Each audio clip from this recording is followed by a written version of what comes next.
Au commencement de la fin, le Conseil se réunit pour prendre une décision, mais tous ne furent pas d'accord. Cette réunion marquerait le début d'un événement que personne dans la galaxie n'avait prévu. La grande salle du Conseil galactique se dressait, vaste et froide, ses imposants piliers s'étendant dans le vide, au-delà du dôme de cristal renforcé imprégné de plasma.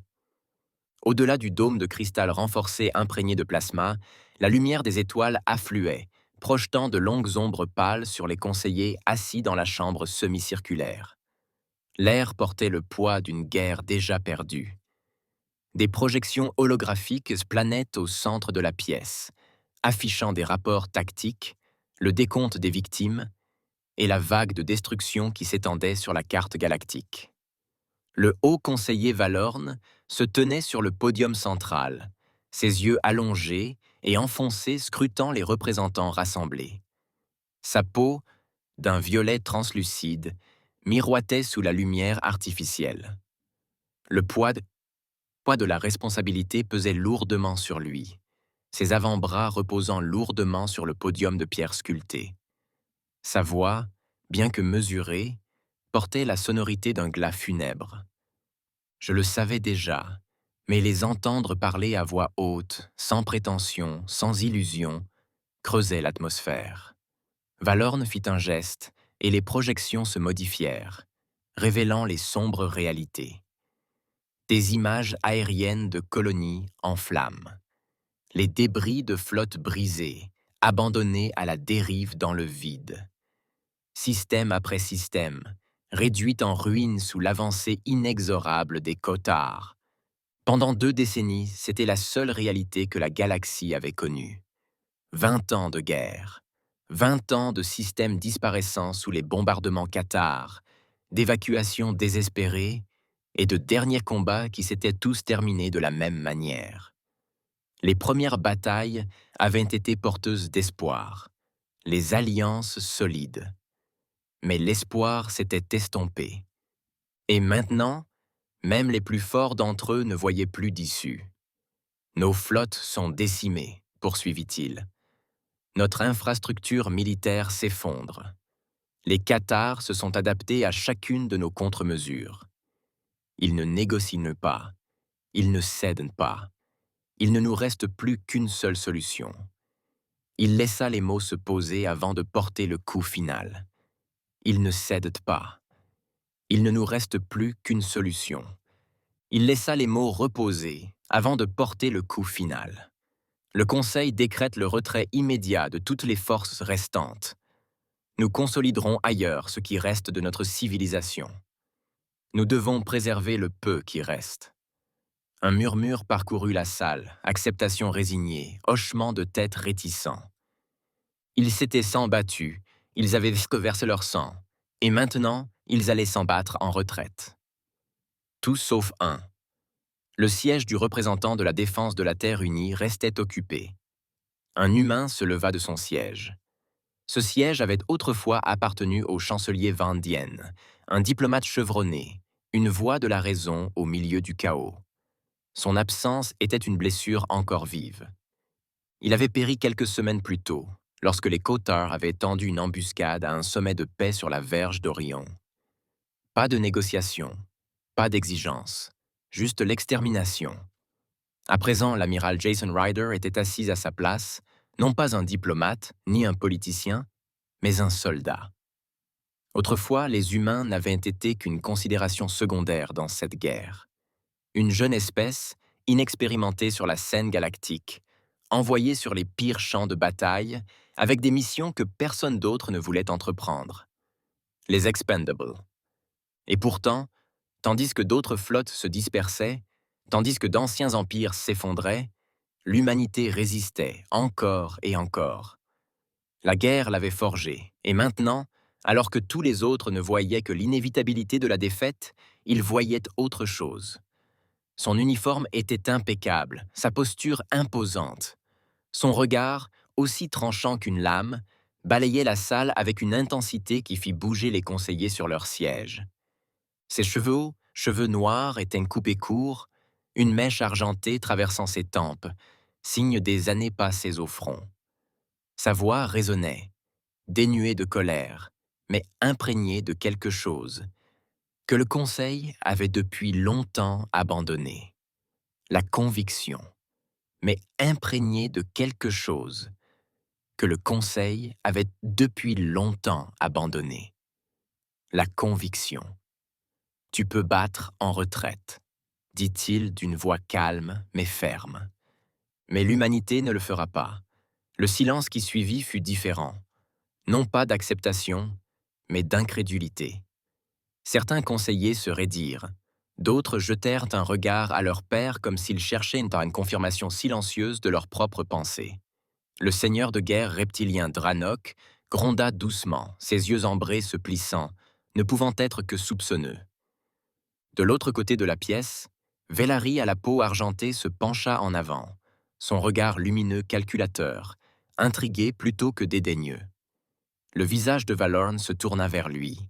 « Amiral Ryder, vous avez vu ce que font les Karthas », poursuivit Ryder, interrompant l'interruption de Valorn. « Ils ne conquièrent pas. Ils éradiquent. Vous pouvez fuir aujourd'hui, mais ils vous retrouveront.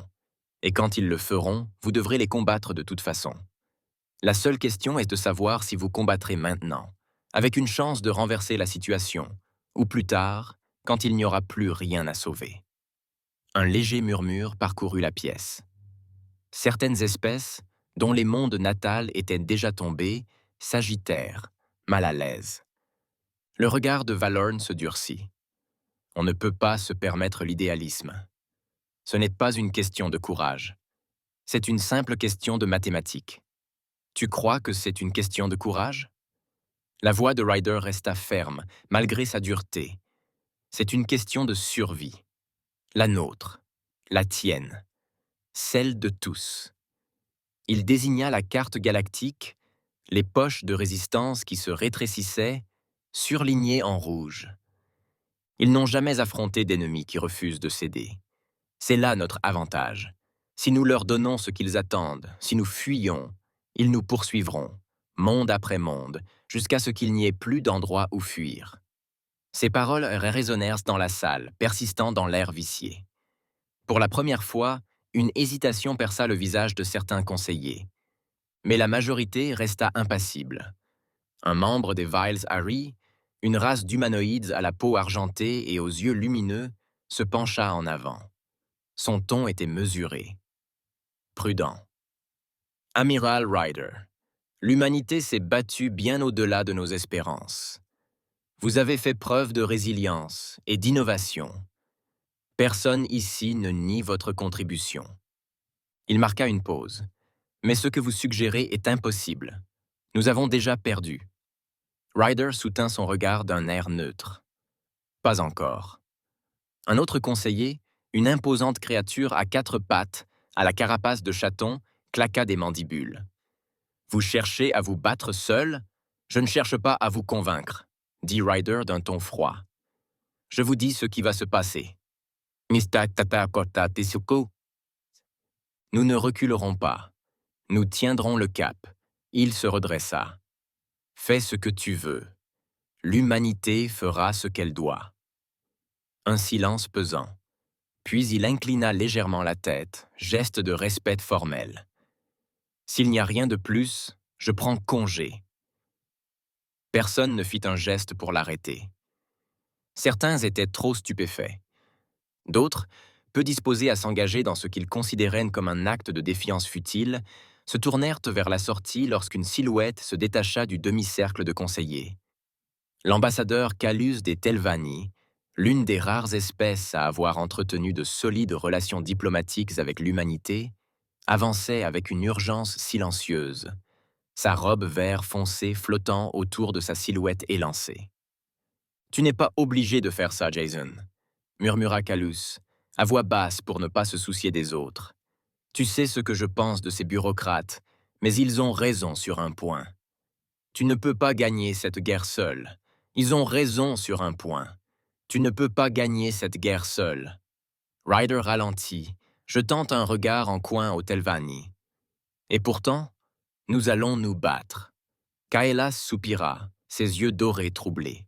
« Tu demandes à ton peuple de mourir pour une cause perdue. Nous, nous leur demandons de vivre pour elle, mon ami, corrigea Ryder. Kailas hésita. Ryder lui serra brièvement l'épaule. J'apprécie ton inquiétude, mon ami, mais j'ai mon devoir. Kailas sembla vouloir en dire plus, mais il hocha la tête solennellement. Que votre ciel reste clair. Ryder esquissa un petit sourire entendu. Ils ne le seront pas. Ryder esquissa un petit sourire entendu. Ils ne le seront pas, mais nous nous en sortirons. Sur ce, il franchit le seuil, laissant la grande salle derrière lui. À l'intérieur, les conseillers restèrent silencieux. Certains retournèrent à leur discussion, interprétant la défiance de l'humain comme un désespoir téméraire. Mais d'autres, sans jamais l'admettre, ressentaient autre chose, une graine de doute, une brèche dans la certitude. Tandis que Ryder disparaissait derrière les grandes scies et les grandes portes, plusieurs regards étrangers s'attardèrent sur le vide qu'il laissait derrière lui, comme s'il pressentait, peut-être pour la première fois, que la guerre n'était pas encore terminée. Elle était censée être terminée. Mais, pour l'humanité, pas encore. Des jours s'étaient écoulés depuis le décret du Conseil. Tandis que d'autres se préparaient à se retirer, les humains avaient fait le contraire. Ils allaient maintenant affronter ce que tous avaient choisi d'éviter. L'Atlas émergea du sillage, le poids d'un marteau prêt à frapper.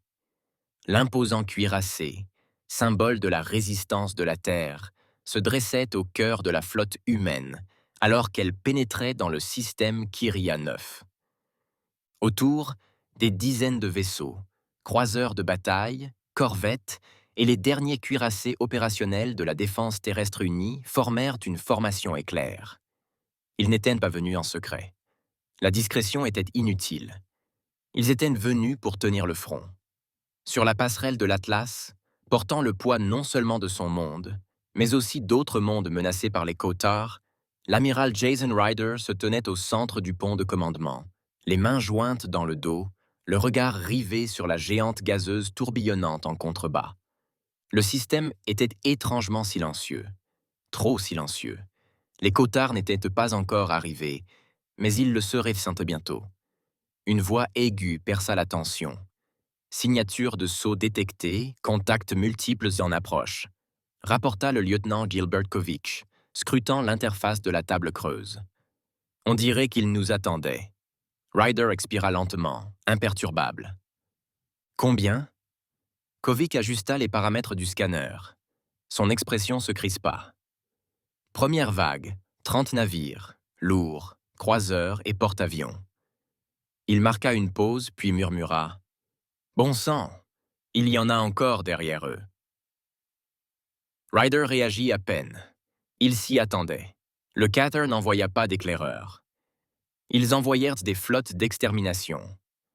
Derrière lui, le capitaine Dacre Munson étudia les données tactiques entrantes. Sa mâchoire se serra, mais sa voix demeura ferme. Ils tenteront de nous briser avant que nous puissions prendre pied. Ils échoueront. Munson hocha la tête, confiant dans la certitude de son commandant, mais pas assez fou pour confondre confiance et imprudence. Des ordres? Ryder n'hésita pas. Déployer notre ligne avancée. Croiseurs de bataille et corvettes forment un mur décalé. Je veux des zones de destruction superposées à l'approche. Gardez nos cuirassés en réserve. Les chasseurs restent à quai jusqu'à ce que nous les contraignions à un combat au couteau. Oui, monsieur. Munson relaya les ordres. Dans toute la flotte, les moteurs s'allumèrent tandis que les navires se mettaient en formation. Les yeux des cavaliers se rétrécirent en voyant la flotte Cater se former à l'écran. Même après toutes ces années de guerre, leurs vaisseaux conservaient une apparence surnaturelle et insectoïde. Des coques allongées hérissées de protubérances épineuses, un métal sombre qui absorbait la lumière au lieu de la refléter. Les capteurs de l'Atlas enregistraient leurs signatures énergétiques, chacune étant un signal pulsé de malveillance. « Ils enverront les porteurs en premier », murmura Kovic. « Essayez de nous assouplir. » Ryder hocha la tête. Les Carter avaient fait leurs habitudes, leur excès de confiance. Qu'ils essayent. La formation ennemie s'élança, accélérant vers la ligne défensive humaine à une vitesse terrifiante. Les porte-avions de tête déversèrent des vagues de chasseurs, de petits vaisseaux prédateurs filant comme une nuée de sauterelles. Derrière eux, la flotte principale avançait, des lances d'énergie cramoisies fendant déjà le vide. À tous, ouvrez le feu. La première salve jaillit de la flotte humaine. Les canons électriques rugissaient, tirant des projectiles de tungstène à des vitesses quasi relativistes. Les batteries antiaériennes crachaient des fragments en fusion dans l'essaim. Les nacelles de missiles se déployèrent, fonçant vers les porte-avions. Les chasseurs Cartar se rapprochèrent, se faufilant à travers la tempête de projectiles. Certains se consumèrent instantanément, réduits en vapeur par des impacts directs, mais d'autres percèrent la tempête de feu, accélérant vers les navires avancés de la flotte. À bord de l'USS Medusa, un croiseur de bataille positionné en pointe, le commandant James O'Malley s'appuya contre son siège de commandement. Le vaisseau vibra sous les décharges d'énergie qui frappaient ses boucliers. « Boucliers à 60%, cria le lieutenant Farrow d'une voix tendue mais maîtrisée. « Maintenez la ligne, aboya O'Malley. Redirigez toute la défense ponctuelle vers bâbord. Abattez ces satanés chasseurs avant qu'ils ne nous tombent dessus. » Les tourelles anti-aériennes du Medusa pivotèrent, déchiquetant un escadron Qatar qui avait tenté une attaque rapprochée. En réponse, l'un des croiseurs ennemis lança une lance à particules soutenues, fendant l'espace et frappant une corvette humaine. L'USS Sabre explosa dans une éruption silencieuse de débris. Les poings d'O'Malley se refermèrent sur lui, mais sa voix était ferme. « Nous sommes toujours là. Continuez à tirer. » Mais sa voix était ferme. « Nous sommes toujours là. Continuez à tirer. » Depuis l'Atlas, Ryder absorbait chaque perte, chaque mort, chaque manœuvre changeante, avec une concentration irréprochable. Il ne parlait que lorsque c'était nécessaire, donnant de nouveaux ordres, redirigeant les unités. Monson se tourna vers lui, pressant fortement les flancs. « Ils sont impatients, » murmura Ryder. « Ils pensaient que nous serions déjà en retraite, comme les autres. » Monson eut un sourire narquois. Ils n'avaient pas lu le mémo. Ça arrive. Une nouvelle alarme retentit sur le pont de commandement. « Monsieur, nous avons d'autres renforts en approche. » Le regard de Ryder se porta sur Kovic. « Des renforts ?» Kovic secoua la tête. « Négatif. Deuxième vague Qatar. Plus importante. Comme par magie, des ruptures spatio-temporelles déchirèrent le système. Plus de vaisseaux. Plus lourds. Des dreadnoughts. La deuxième vague de navires Qatar s'abattit sur eux comme un marteau. Le champ de bataille passa d'une escarmouche brutale à un combat d'annihilation à grande échelle. La flotte humaine s'adapta, changeant de formation, forçant l'ennemi à se replier. « Dreadnought Léviathan, avancez et renforcez le flanc gauche », ordonna Ryder. « Nous ne pouvons pas les laisser nous écraser. » Le Léviathan, dernier super dreadnought terrestre encore en vie, réagit immédiatement, ses batteries principales tirant des déstabilisateurs gravitationnels. Les impulsions déformèrent l'espace autour des croiseurs Qatar, brisant leur cohésion. Malgré l'ingéniosité tactique, le poids du nombre commença à peser. Un à un, les vaisseaux humains commencèrent à tomber. L'USS Tempest disparut dans un éclair silencieux, son réacteur percé. Le destroyer Demon's Wake fut démantelé par l'abordage et le démolition de l'intérieur par des drones Qatar. La passerelle de l'Atlas trembla lorsqu'un impact secoua ses ponts inférieurs. Dégâts structurels sur le pont 14. Ryder s'agrippa à la rambarde et se stabilisa. Il sentait la marée changer. Il tenait. À peine. Ailleurs dans la galaxie, le Conseil observait. Depuis la sécurité d'une station lointaine en espace neutre, le haut commandement du Conseil galactique observait le déroulement de la bataille via des relais cryptés. Valorn se tenait au centre, les bras croisés, tandis que ses conseillers marmonnaient entre eux. L'un des représentants des villes Ahri prit la parole, presque plein de regrets. Ils se battent comme des fous. Un seigneur de guerre Dranok étudia la vidéo. Indéchiffrable. Ils meurent comme des fous. Valorn resta impassible, et pourtant, il ne s'effondre pas. Pendant 3 heures, les humains avaient résisté à la tempête plus longtemps que ne le laissaient présager les projections. Pourtant, l'issue semblait inévitable. La flotte Qatar était vaste, ses réserves illimitées. Un autre conseiller, membre du domaine Zalan, ajustait leur robe, mal à l'aise. Il savait sûrement que c'était sans espoir. Le regard de Valorn s'attarda sur l'écran creux. Jason Ryder se tenait sur l'Atlas, commandant sa flotte avec une froide efficacité, refusant de céder. L'expression du haut conseiller restait neutre, mais sa voix exprimait quelque chose de rare, une pointe d'incertitude. « Impressionnant », murmura-t-il, mais ils avaient certainement eu de la chance. Un silence s'abattit sur la salle. Continuons à observer. Les humains résistèrent à la tempête 3 heures, puis 1 jour, 2, et maintenant 1 semaine. Les Cathars ne reculèrent pas complètement, mais ils cessèrent de toutes leur lancer dessus. Non pas parce qu'ils avaient été abandonnés, mais parce que, pour la première fois, ils observaient. Ils n'avaient pas laissé Kirianeuf sans défense. Une partie de leur flotte persistait dans le système, sans attaquer, sans terminer le travail, se contentant d'attendre. C'était contre nature.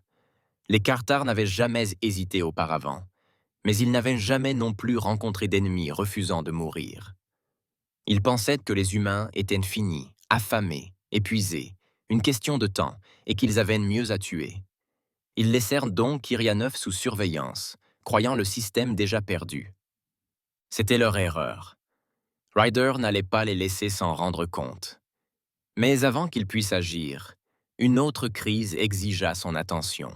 « Monsieur, nous venons de recevoir une transmission urgente de l'avant-poste jaltarien dans la ceinture séraphique. »« Ils sont attaqués », rapporta le lieutenant Gilbert Kovitch, les yeux rivés sur les données changeantes de l'holotable. Les yeux de Ryder se posèrent sur l'écran, où le message se répétait en boucle. Faible, déformé par les interférences, mais indubitable. Un appel de détresse. À tout vaisseau récepteur. Forces Cathars, défense planétaire percée, centre civil sous le feu. Je répète, nous sommes attaqués.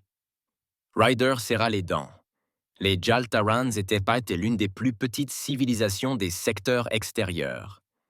Leur peuple était dispersé sur une poignée de lunes habitables et de colonies minières.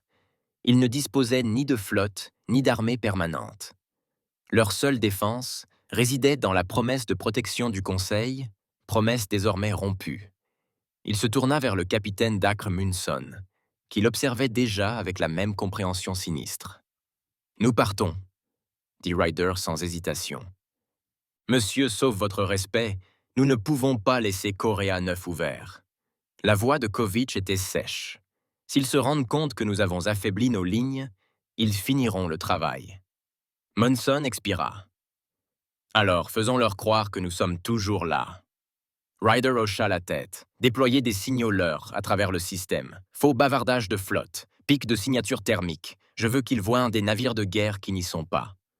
Kovitch eut un sourire narquois, leur donnant des fantômes à chasser. Qui n'existent pas. Kovitch eut un sourire narquois, leur donnant des fantômes à chasser. Gagner du temps, corrigea Ryder. Ils pensent qu'on en a fini. On les laisse croire. Et pendant ce temps-là, demanda Munson. Le regard de Ryder se porta sur le signal de détresse en boucle. On s'assure que Seraph Belt ne partage pas le sort de Kyria 9. Ryder se tourna vers Kovik. Envoyez un message au Léviathan et à la Méduse. Nous formons une force de frappe. Plein feu vers la ceinture séraphique. Kovitch relaya l'ordre. À travers le système, de faux signaux de flotte commencèrent à pulser, imitant des navires de guerre à pleine puissance se mettant en formation. L'illusion était grossière, mais efficace.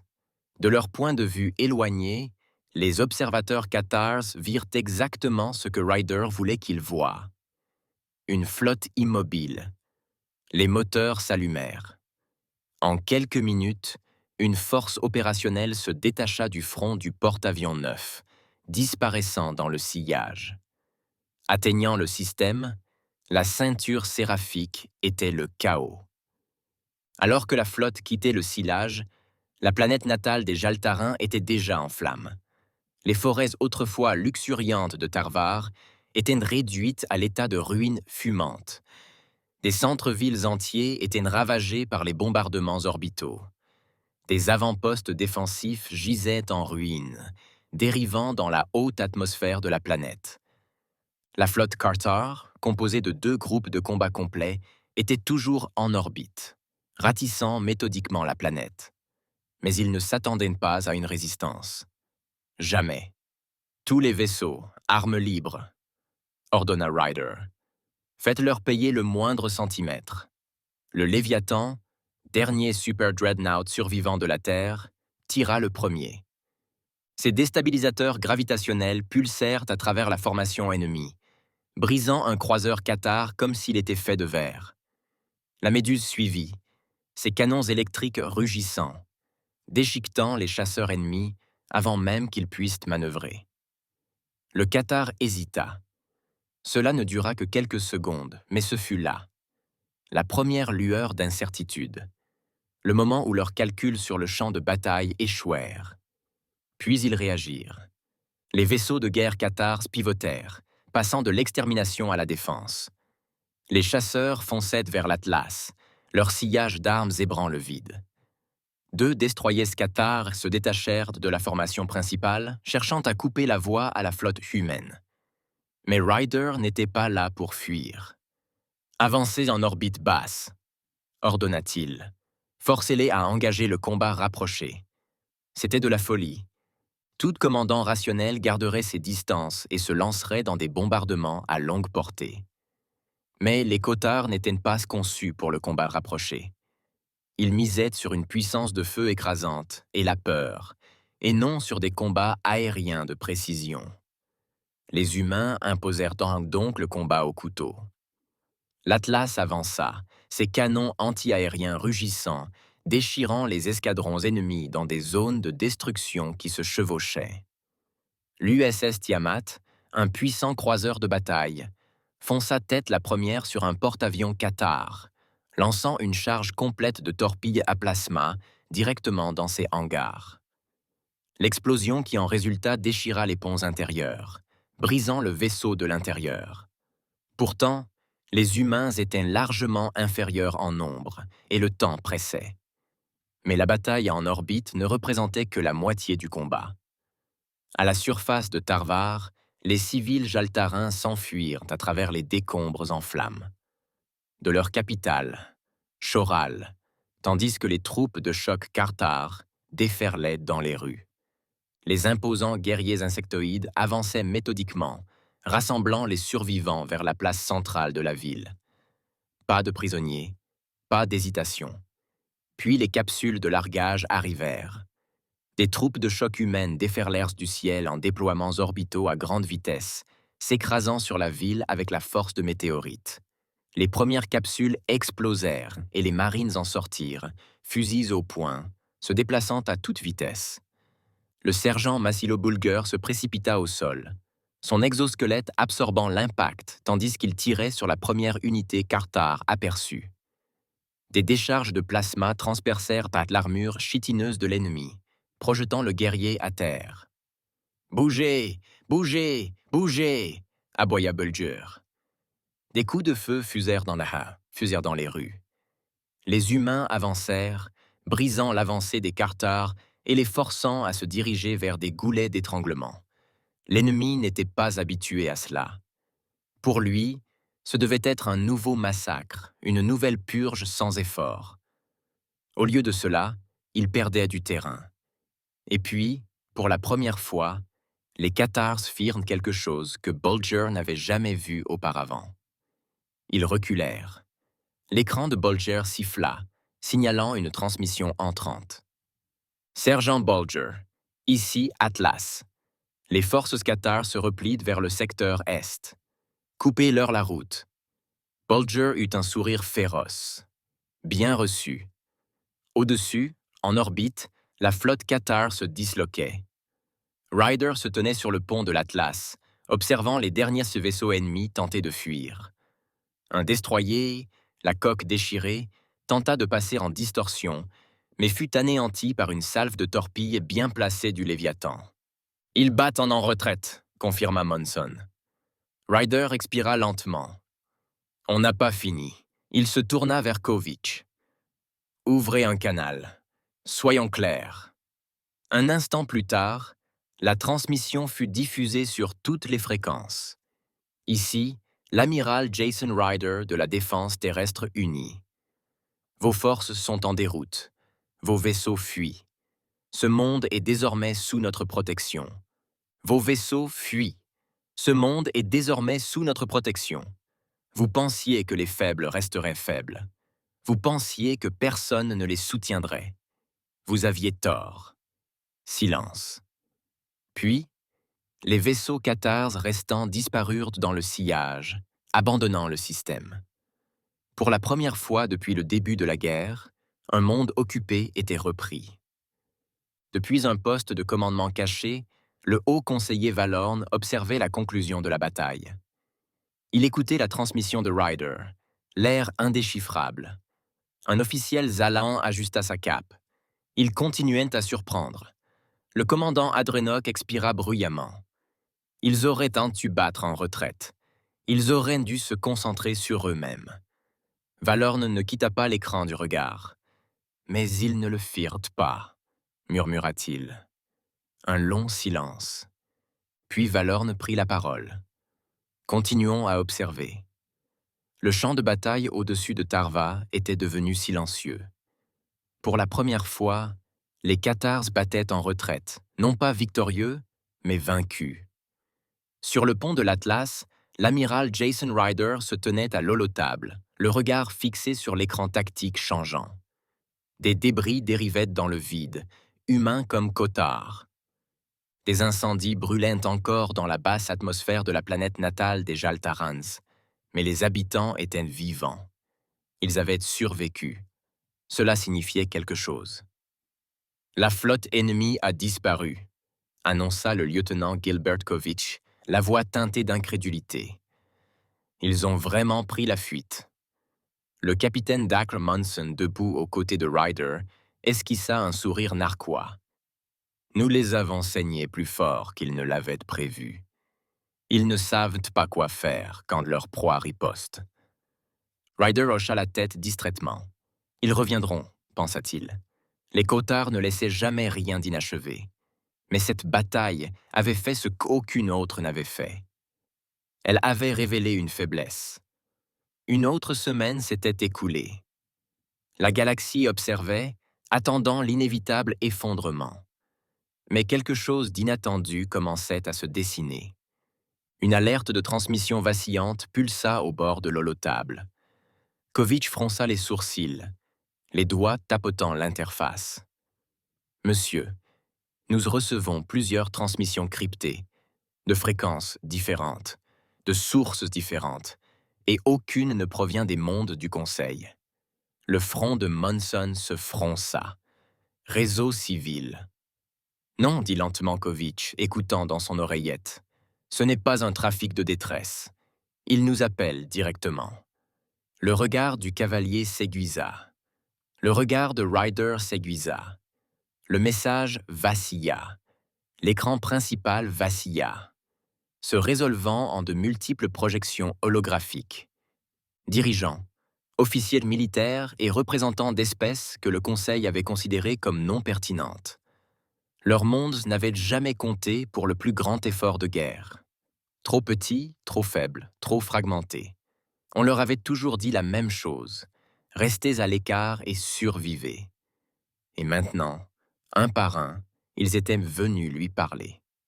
Un Dravani grand et nerveux, à la peau grise cendrée et aux yeux verts lumineux, prit la parole le premier. Sa voix portait un accent inconnu de la plupart des membres de l'équipage. Amiral Ryder, je suis Voresh Kell, commandant de la garde libre Dravani. Son regard était indéchiffrable. Vous avez combattu pour les Jaltaren. Vous avez combattu quand personne d'autre ne l'a fait. Une autre voix intervint. Un Makari dont la carapace insectoïde scintillait d'impulsions bioluminescentes. Vous êtes le premier à agir ainsi, déclara simplement le commandant Makari. Le conseil s'enfuit. Nous fûmes abandonnés. Une troisième transmission apparut. Une diplomate itarienne, les traités bleutés et tendus. Amiral, notre monde n'est pas encore tombé. Mais les Cathares ont commencé leur approche. Nous ne sommes pas des guerriers. Nous sommes des bâtisseurs, des scientifiques. Seuls, nous ne pouvons pas les arrêter. Ryder observa les visages rassemblés. Chacun représentait un monde abandonné.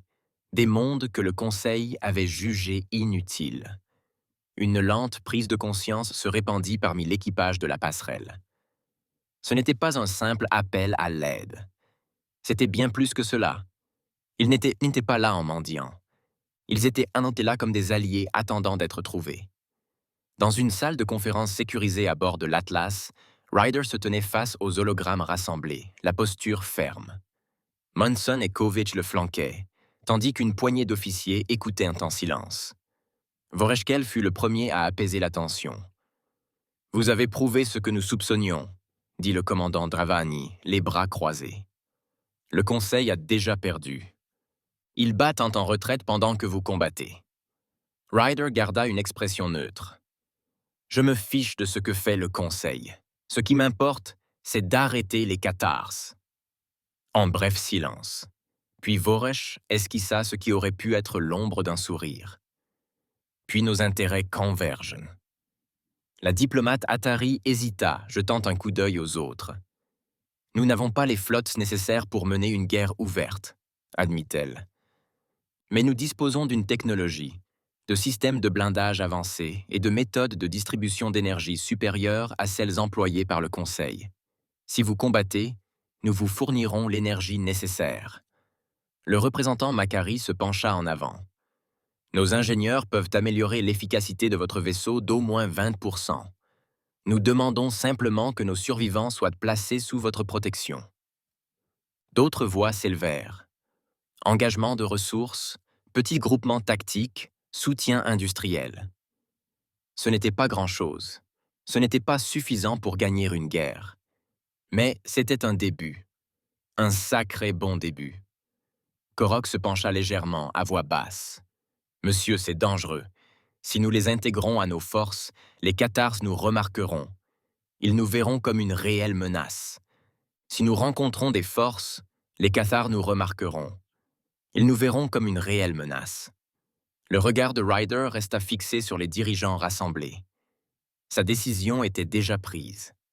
Il l'était déjà. À travers le système, les premiers vaisseaux de guerre Dravani arrivèrent. Leurs coques étaient en lambeaux, rapiécés, leurs systèmes d'armes récupérés sur des champs de bataille perdus depuis longtemps. Mais ils avaient déjà combattu, et ils combattraient encore. Les ingénieurs Makari se dispersèrent au sein de la flotte humaine, leurs membres polyarticulés se déplaçant avec une précision déconcertante tandis qu'ils intégraient de nouveaux condensateurs énergétiques et des renforts de coques. Les Atari, fidèles à leurs paroles, entreprirent de moderniser leur technologie de protection humaine, prolongeant la durée de vie des champs énergétiques d'une manière que l'UED n'avait jamais pu réaliser. Pour la première fois depuis le début de la guerre, une nouvelle alliance se formait. Et les Cathars le remarquèrent. Dans l'obscurité au-delà de la ceinture des Séraphins, les vaisseaux de guerre Cathars survivants se regroupèrent. Leur chef, le seigneur Jatarak, observait les démonstrations tactiques depuis la passerelle de son vaisseau de commandement. Les humains auraient dû se séparer depuis longtemps. Au lieu de cela, ils se multiplièrent. Un subalterne s'avança d'une voix prudente. Les humains intègrent des bandes de guerre étrangères, des flottes plus petites, des forces dispersées. Nous ne les considérons pas comme une menace significative.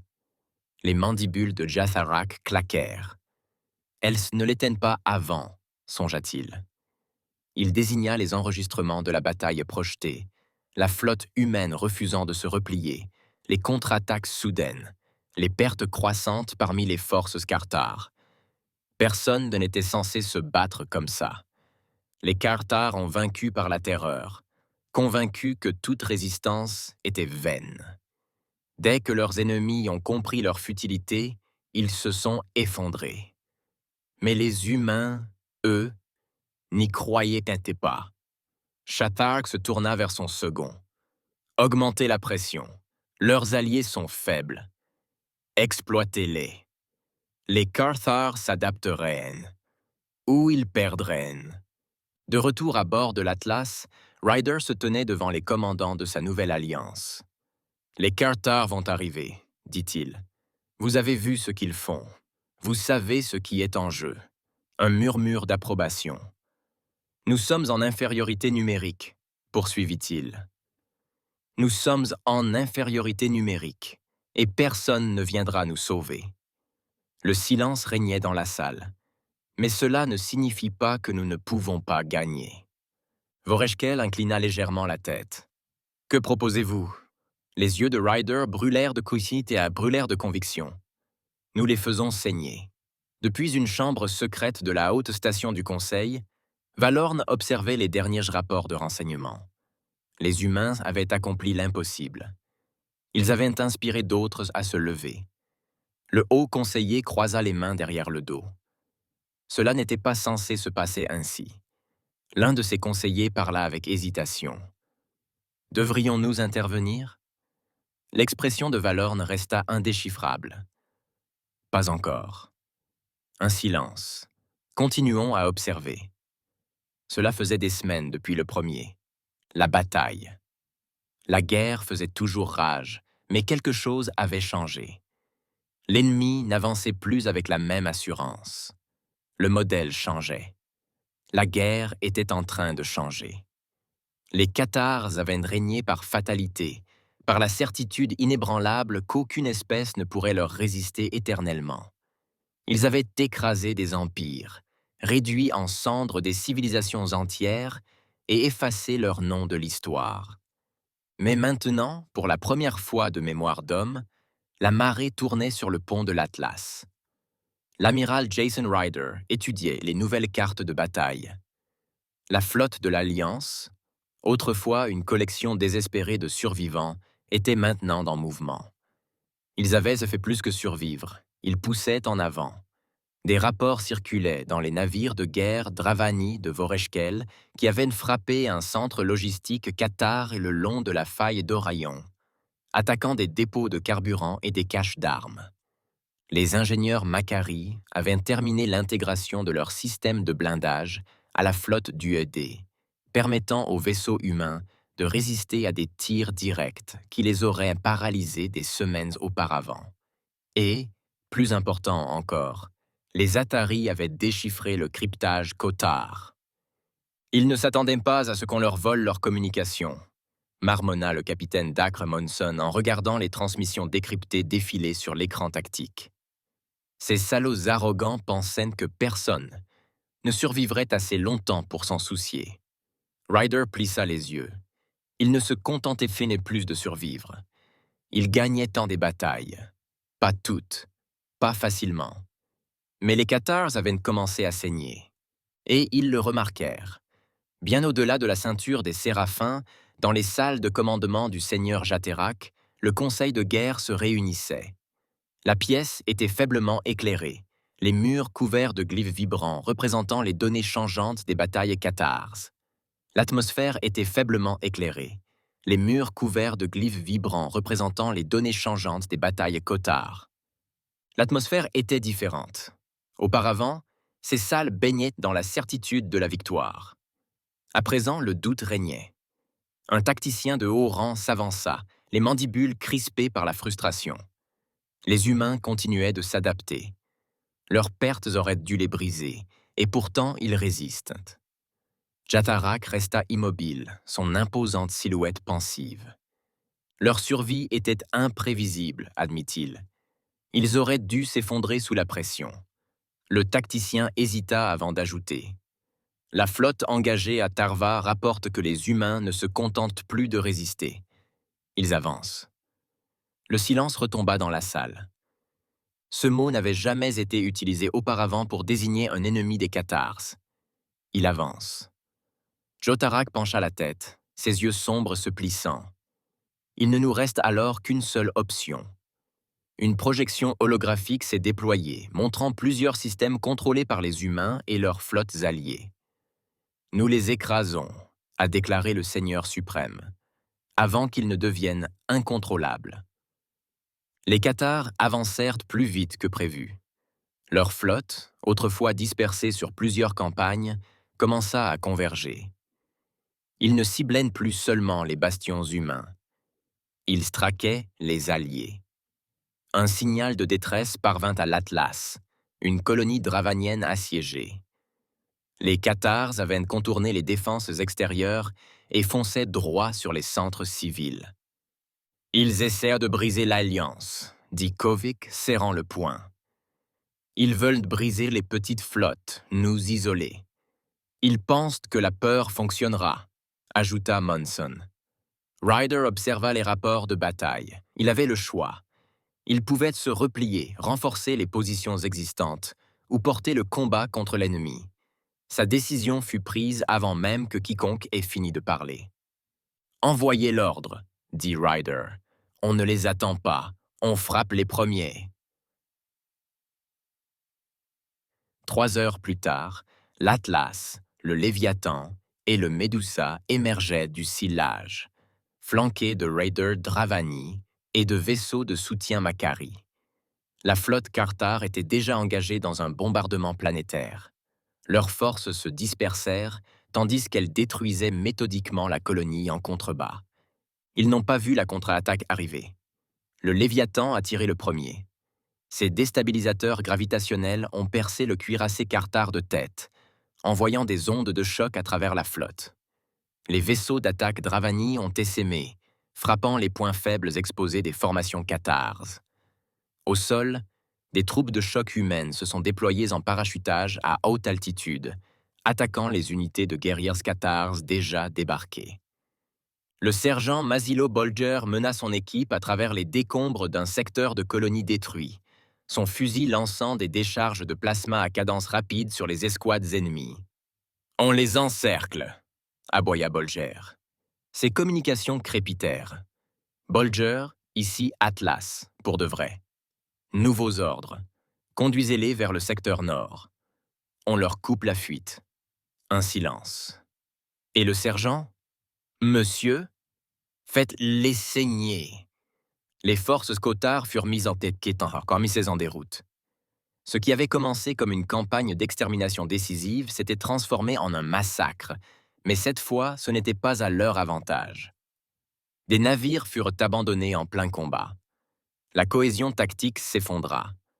Les guerriers Scotar, autrefois invincibles, battaient en retraite sur le champ de bataille, en désordre. À bord de l'Atlas, Ryder observa la disparition des dernières signatures ennemies. « Ils n'ont jamais perdu un système auparavant », murmura Monson. Ryder ne quitta pas l'écran du regard. Ils l'ont fait, maintenant. La passerelle resta silencieuse un instant, à l'exception du faible bourdonnement des systèmes quittant le mode combat. Puis, Kovic rompit le silence. « Nous recevons des transmissions, haussa Ryder. D'autres alliés ?» Kovic secoua la tête. Son expression était différente cette fois. « Non, dit-il. Des transfuges Carthars. » Dans les profondeurs de l'espace contrôlé par Carthar, le mécontentement se répandit. Pour la première fois, leurs ennemis n'avaient plus peur. Pour la première fois, les guerriers commencèrent à s'interroger. Les rapports de victoires humaines se répandirent plus vite que le commandement Carthar ne pouvait les réprimer, et dans l'ombre de l'Empire, un nouveau problème apparut. Certains capitaines Carthar refusèrent les ordres, d'autres se retournèrent contre les leurs. Et d'autres encore commencèrent à se demander si l'humanité n'était pas l'ennemi, mais l'exemple. Depuis leur chambre haute, le Conseil galactique demeurait silencieux. Valorn restait immobile tandis que le dernier rapport de bataille défilait sur la table holographique. Les humains ne se contentaient plus de résister. Ils reconquéraient du territoire. Ses conseillers parlaient à voix basse. Ils reconquéraient du territoire. Ses conseillers parlaient à voix basse. Ils auraient dû être détruits, murmura l'un d'eux. Leur élan s'amplifie, dit un autre. Même les Cotards le ressentent. Valorn plissa les yeux. Ce n'était plus un mouvement de résistance. C'était quelque chose de plus. Le haut conseiller, un assistant, demanda avec hésitation. « Demeurons-nous neutres ?» Les doigts de Valorn tapotèrent la rambarde métallique. Il ne répondit pas immédiatement. Au lieu de cela, il regarda les dernières images de la bataille. Les humains menaient une guerre que le Conseil avait déjà perdue, et ils étaient en train de gagner. Finalement, Valorn expira. « Continuez à surveiller, dit-il. Une pause, et commencez les préparatifs d'urgence. » Le temps passa, mais les humains ne cédèrent pas. Les rapports continuaient d'affluer, tous plus improbables les uns que les autres. Et quelque part dans les vastes salles du Conseil, le doute commença à s'installer. Le Conseil galactique avait observé de nombreuses guerres. Depuis sa station élevée en orbite autour de Solkara, il avait autrefois dicté l'essor et la chute des empires, équilibrant le pouvoir entre les civilisations qui comprenaient leur place au sein du Grand Ordre. Mais maintenant, il observait quelque chose de complètement différent. La salle centrale du Conseil était remplie de voix chuchotées, de conversations murmurées, chargées d'incertitudes, contrastant fortement avec l'indifférence calculée habituelle. L'immense écran holographique projetait des images de guerre en direct, des transmissions interceptées et des rapports de bataille brutes. C'était un chaos retranscrit en données. Le haut conseiller Valorn se tenait debout, les bras croisés, sa peau violette reflétant la faible lueur des écrans creux.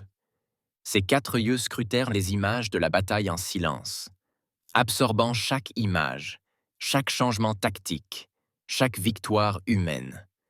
La guerre n'était pas censée se dérouler ainsi. Un délégué de Zalen, dont le visage allongé trahissait le malaise, fit un geste vers les images de la dernière bataille. Sa voix était calme, mais il y avait une certaine tension sous-jacente. « Comment est-ce possible ?» murmura-t-il. La vidéo fut diffusée dans la vaste salle, flottant au-dessus de la console centrale. Des vaisseaux de guerre cathares s'abattent sur un avant-poste tenu par les Makari, leurs canons embrasant le ciel nocturne de zébrures de plasma. Les défenses de la colonie s'effondrent, ses plateformes orbitales s'embrasent. La scène est familière, elle s'est déjà reproduite des centaines de fois. Mais soudain, quelque chose de nouveau se produit. Des vaisseaux humains émergent du sillage. Ils n'hésitent pas. Ils ne forment pas de ligne défensive. Ils attaquent. Le Léviathan, dont les boucliers sont renforcés par des condensateurs d'énergie Makari, fonce à travers la formation Kartar, ses batteries principales divisant un destroyer ennemi en 2. Les vaisseaux d'attaque de Dravani se faufilent entre les brèches, ciblant les points de réacteurs exposés, volant plus près qu'un pilote sensé ne le devrait. La flotte Katar stagne. Ils s'attendaient à un massacre.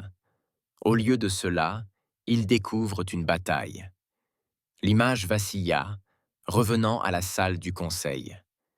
Un seigneur de guerre Dranok laissa échapper un soupir sourd et grondant. « Ils combattent différemment », dit-il, ses doigts griffus tapotant la console. « Passe comme les autres !» Une assistante debout près de Valorn hocha lentement la tête. Ils se battent comme s'ils n'avaient rien à perdre. Valorn répondit, les yeux rivés sur l'écran. C'est tout le contraire. Ils se battent parce qu'ils ont tout à perdre. Une autre transmission retentit sur l'écran de la chambre. Valorn fit signe de la diffuser. Capturée par un drone de reconnaissance survivant, la vidéo affichait des données télémétriques, des coordonnées, des signatures thermiques et des fragments audio. Elle transmettait déjà avant sa destruction, offrant des aperçus de la bataille à tous ceux qui l'écoutaient encore. Le flux était granuleux, déformé par les interférences, mais le message était clair. Les troupes de choc de Kartar traversent les ruines d'une ville, leurs imposantes exosquelettes projetant des ombres sur les rues dévastées. Les survivants se blottissent dans des abris secrets, attendant l'inévitable purge. Puis, les capsules de largage tombent. Les troupes de choc humaines se mettent au travail. Macielo Bulger mène son escouade à travers les ruelles fumantes, sa visière reflétant la lueur des incendies alentour. Il lève le poing, signalant à son équipe de s'arrêter. « Contact », murmure-t-il. Plus loin, une patrouille Kotar avance méthodiquement, déblayant les débris et vérifiant l'absence de survivants. Bolger ne leur en laisse aucune chance. Son équipe se déplace comme des fantômes, émergeant de la fumée. Lames fulgurantes, tirs de suppression s'abattant sur l'ennemi avant même qu'il puisse réagir. Un guerrier Kotar recule en titubant, son armure fissurée par une balle de plasma bien placée. Il saisit son arme, mais se retrouve réduit au silence par un coup de couteau à la gorge. Les humains ne se contentent pas de combattre, ils chassent. L'alimentation fut coupée, laissant la salle plongée dans un silence tendu. Un stratège xaélin se frotta les tempes. Leurs tactiques sont troublantes. Un autre conseiller, un diplomate vélarien plus âgé, observa la dernière image flotter dans l'air. « Elles sont efficaces », admit-il. Pendant un instant, personne ne parla. Puis, Valorn rompit le silence. Combien de systèmes Qatar sont tombés? Un technicien informatique parcourut les rapports d'une voix ferme mais hésitante. 7 avant-postes majeurs ont été repris. 4 colonies mineures ont été libérées. Plusieurs lignes de ravitaillement essentielles ont été perturbées. Valorn expira lentement. Ce n'était plus une question de survie. Les humains gagnaient des combats. Un conseiller Zélène croisa les bras, ses yeux dorés se plissant. À ce rythme, les Cathares riposteront avec force. « Ils l'ont déjà fait », murmura un autre. La salle restait lourde du poids de cette prise de conscience. Le Conseil avait passé des décennies à maintenir un équilibre fragile. Or, cet équilibre s'effondrait, et les humains ne demandaient pas la permission de faire pencher la balance. Puis une nouvelle transmission arriva, cryptée, provenant directement d'un poste d'observation de l'espace lointain. Ce n'était pas humain. Ce n'était pas Qatar. Valorn étudia l'identifiant de l'expéditeur. C'était un système neutre, resté totalement à l'écart de la guerre. « Lancez-le !» ordonna-t-il. Les images avaient été capturées par une sonde longue portée, mais les détails étaient indéniables. Une flotte Qatar tirait sur elle-même. L'un de leurs dreadnoughts, dont l'insigne était à peine visible, échangeait des tirs avec un groupe de ses propres croiseurs. De plus petits vaisseaux rompirent la feintique qui empire la formation, certains reculant, d'autres disparaissant dans le sillage. Puis, un signal radio. La voix qui en parvint était gutturale, parsemée de parasites, mais elle était indéniablement Qatar. Nous voyons maintenant. Nous voyons ce que vous craignez. Ce ne sont pas des proies. Ils ne sont pas faibles.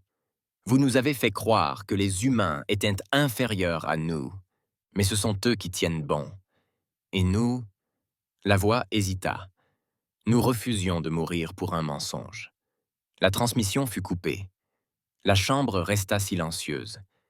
Certains conseillers échangèrent des regards inquiets. D'autres restèrent figés. C'était en train d'arriver. Les humains avaient fait plus que survivre. Ils avaient fracturé l'ennemi. Valorn sentit quelque chose changer en lui, quelque chose qu'il ne s'était pas autorisé à admettre jusqu'à présent. Les cathares n'étaient pas inévitables, et si c'était vrai, l'inaction du Conseil non plus. Un jeune diplomate, hésitant, prit enfin la parole. « Devons-nous continuer à observer ?» Valorant ne répondit pas immédiatement. Il regarda les rapports de bataille holographiques, le monde toujours en flammes. Les humains qui avaient choisi de se battre là où personne d'autre ne le ferait. Ses doigts se crispèrent sur la console, juste assez pour trahir ses pensées. « Continuez à surveiller, dit-il. Un silence. Mais poursuivez les plans d'urgence. Les semaines s'étaient transformées en mois, et pourtant, les humains étaient debout. Ce qui aurait dû être une fin rapide et brutale s'était transformé en quelque chose de complètement différent. La guerre atteignait un point que personne n'avait prévu. Les Cathars arrivèrent en force. Les signaux d'alerte retentirent sur le pont de l'Atlas avant même que les officiers tactiques puissent évaluer l'ampleur de l'arrivée de la flotte. Multiples ruptures de sillage. « Bon sang, ils ne se retiennent pas cette fois », annonça le lieutenant Gilbertkovitch, ses doigts parcourant rapidement l'holotable. Cuirassés confirmés, porte-avions d'assaut, troupes complètes, ils apportent tout. L'amiral Jason Ryder, concentré comme toujours, gardait les yeux rivés sur les marqueurs rouges de plus en plus nombreux qui inondaient la carte de bataille. Il s'y attendait. Les Cathars n'étaient pas seulement là pour se battre. Ils étaient même là pour en finir. Derrière lui, le capitaine Dacre Munson ajouta avec son sarcasme habituel « On doit les avoir rendus nerveux. » Ryder fronça les sourcils. Ils auraient dû l'être. La flotte de l'Alliance, les vestiges de l'armada terrestre, la garde libre Dravani, les ingénieurs Makari, la flottille de défense Yatari et une douzaine de factions plus petites et désespérées n'étaient pas censées tenir aussi longtemps. Les Cathars ne savaient plus pourquoi ils se battaient. Ils s'efforçaient désormais de corriger leur erreur. La bataille de la faille de Tanin avait commencé avant même le premier coup de feu. Du cœur de la flotte cathare, le suzerain Jaterak observait les dernières pièces de son piège se mettre en place. Les humains s'étaient battus au-delà de toute raison, avaient refusé de se rendre et avaient saigné ses forces à blanc, plus que toute autre espèce avant eux. Il allait maintenant leur rappeler à qui ils avaient affaire. L'Alliance était 3 fois moins nombreuse. Jatera serra les griffes contre les accoudoirs de son trône de commandement. Écrasez-les. Montrez-leur que toute résistance est vaine. Brisez les reins de cette rébellion avant qu'elle ne se propage. Avancez, ordonna-t-il. La première vague frappa comme un marteau. L'Atlas trembla sous l'impact des projectiles cinétiques et des lances à particules, ses boucliers étincelant sous le déluge. À toutes les unités, manœuvre défensive, aboya Ryder. Tenez bon. On s'effondre. On perd tout. Les vaisseaux humains et Dravani s'interconnectèrent en formation décalée, utilisant des zones de tir superposées pour créer une zone de destruction d'explosion d'énergie concentrée. Les boucliers Makari renforcés tinrent bon, mais les Cathars pressèrent plus fort, testant chaque centimètre carré du réseau défensif. Dans le chaos, le Léviathan activa ses déstabilisateurs gravitationnels, libérant des impulsions spatiales qui transpercèrent les lourds croiseurs de combat cathars. Des explosions se multiplièrent dans le vide. Mais les Cathars arrivèrent, et ils ne s'arrêtèrent pas. Le premier jour, l'Alliance tint bon, mais de justesse. Des corvettes humaines se faufilèrent au milieu des formations cathares, déployant des charges IEM qui brouillèrent leurs dispositifs de ciblage. Des raiders Dravani frappèrent des navires logistiques, forçant l'ennemi à rediriger ses renforts.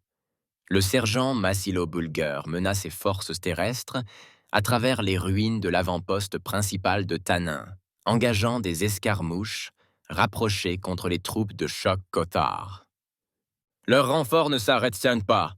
grommela Bulger, se pressant contre une colonne brisée sous les tirs ennemis. « Attendez !» répondit le commandement.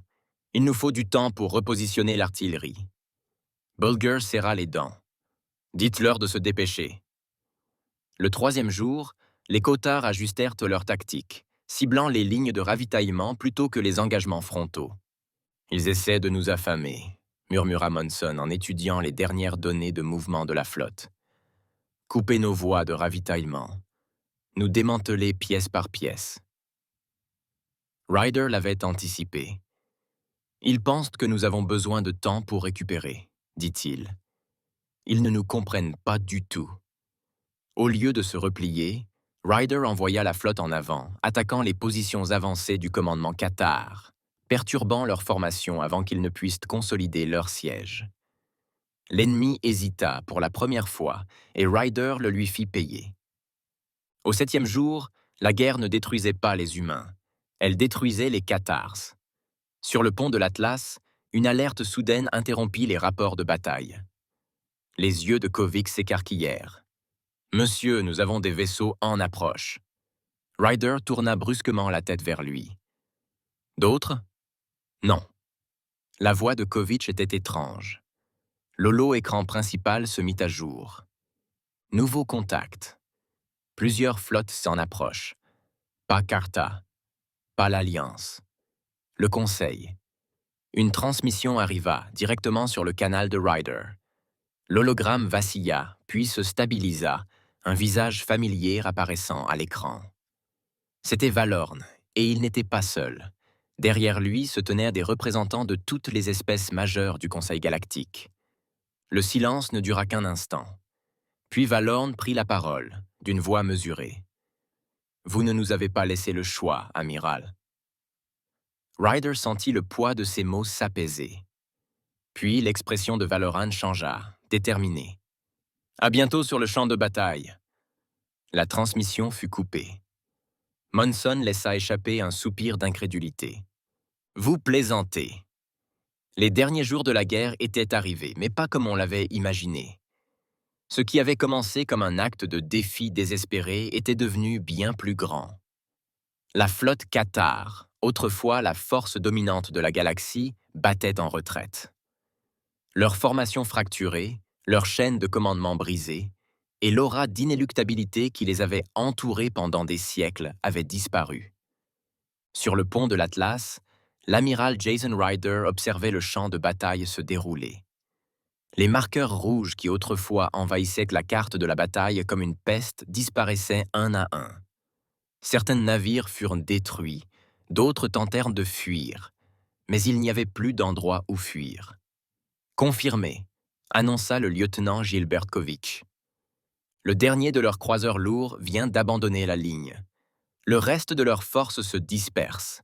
Le capitaine Dacre Monson, debout aux côtés de Ryder, expire par le nez. Sindaker Monson, debout aux côtés de Ryder, expire par le nez.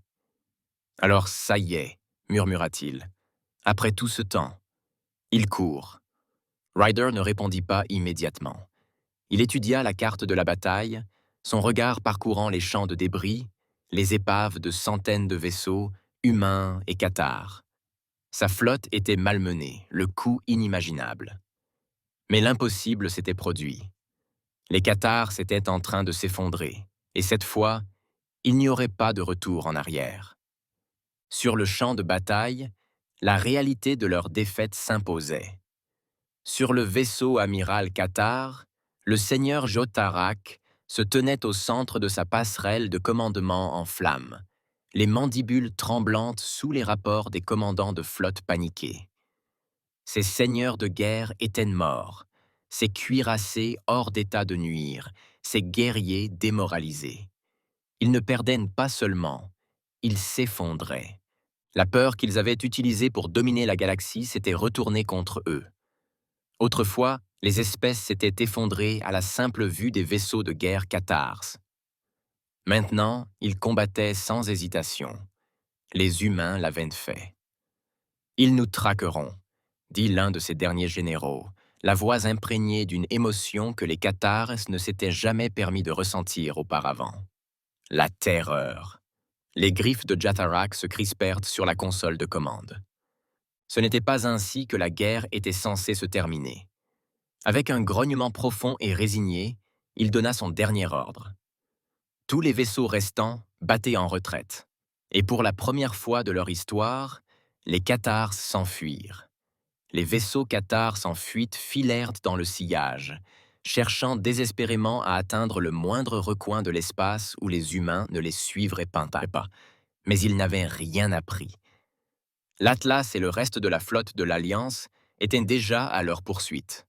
« Nous les avons verrouillés », confirma Kovic. « Ils tentent de se disperser, mais nous suivons chaque mouvement. » Monson esquissa un sourire. « Est-il temps d'en finir » Le regard de Ryder se porta sur les groupes de combat restants. Les navires de guerre Dravanis étaient déjà en position d'interception. Les vaisseaux Makari déployaient des impulsions de guerre électronique pour perturber les voies de fuite ennemies. Les Kotar avaient passé des siècles à s'assurer que personne ne survivrait à leurs opposants. Maintenant, ils allaient enfin comprendre ce que signifiait être une proie. La voix de Ryder était calme et ferme. Engagez-vous à volonté. Et la chasse commença. À travers la galaxie, les garnisons cathares se turent. Sans leur flotte, sans leur seigneur de guerre, sans l'emprise indéniable de la peur qui les avait si longtemps soutenus, leur empire s'effondra. Des mondes autrefois occupés sous le signe de l'extermination se dressèrent désormais, leur peuple choisissant le combat plutôt que la reddition. Les Cathars avaient toujours cru que leur domination était éternelle. C'étaient désormais eux qui étaient anéantis, et la galaxie ne serait plus jamais la même. La guerre était finie, mais Ryder savait qu'il en restait un dernier morceau. Les flottes du Conseil émergèrent de la FTL, leurs bannières désormais alignées avec l'alliance qu'elles avaient autrefois abandonnée. Sur l'Atlas, Ryder se retourna lorsqu'une fréquence de salut s'ouvrit. La forme holographique de Valorn se matérialisa. Son expression soigneusement neutre. Mais il y avait quelque chose de nouveau dans son attitude. Non pas la lointaine indifférence politique du passé, mais la reconnaissance. « Vous ne nous avez pas laissé le choix, amiral », dit Valorn en répétant les mots qu'il avait prononcés. Ryder lui lança un regard calmement amusé. « Et pourtant, tu hésitais encore. » Un silence. Valorn expira. Plus maintenant. Ryder jeta un dernier coup d'œil à la carte de bataille. Les signaux Kotar avaient disparu. La flotte était malmenée, ses forces repoussées. Des poches de résistance subsisteraient, des traînards refusant d'accepter la réalité. Mais la guerre elle-même était terminée. Kovitch laissa échapper un lent soupir. « Voilà, c'est tout. » Monson, toujours cynique, secoua la tête. Ça leur a pris du temps. Ryder ne sourit pas. Il se contenta d'observer les étoiles, ressentant le poids de tout ce qui avait conduit à cet instant. La guerre avait changé la galaxie, et l'humanité avait fait ses preuves d'une manière inimaginable. Il se détourna de l'écran, prononçant les derniers mots de la guerre. Maintenant, après toutes ces années, cette guerre est enfin terminée. L'Atlas a poursuivi sa progression, dérivant vers une galaxie à jamais transformée. L'humanité avait refusé de battre en retraite, et, ce faisant, elle était devenue quelque chose de plus grand. Salut à tous! Je suis ravi que vous soyez arrivés jusqu'ici. J'espère que vous avez apprécié la vidéo. N'oubliez pas de cliquer sur « J'aime » et de vous abonner. C'est vraiment important pour la chaîne. Vraiment important. Et j'ai encore une chose pour vous. J'ai sélectionné une autre vidéo. Cliquez sur la carte ici. Ou ici si vous voulez la playlist complète. À bientôt!